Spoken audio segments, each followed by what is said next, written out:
would not have progressed. అదేవిధంగా సుప్రీంకోర్టులో this case was not filed on Rayalaseema liftigation scheme by Telangana government. A resident of Mehboob Nagar, Govinola Srinivas,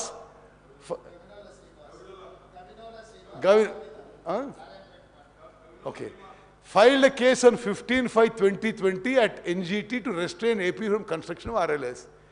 The government of Telangana then implemented into it. ముందస్తు వాళ్ళ కేసులే.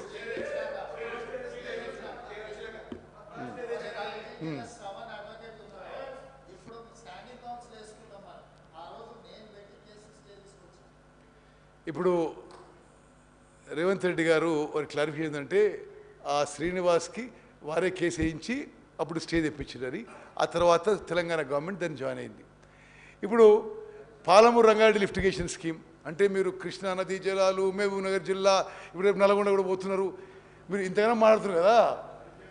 పాలమూరు రంగారెడ్డి స్కీమ్కి మీరు 2 TMCల జియో ఇచ్చి 90 TMC అని announce చేసుకొని 27,500 కోట్లు ఖర్చు పెట్టి అధ్యక్ష వాళ్ళే ఆ 2 TMC నుంచి 1 TMC తగ్గించుకున్నారు.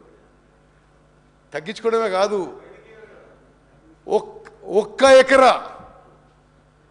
ఒక్క ఎకరు కూడా కొత్త ఆయకట్టు క్రియేట్ చేయలేదు. Unfortunately Palamuru Rangareddy lift irrigation scheme which was started much earlier.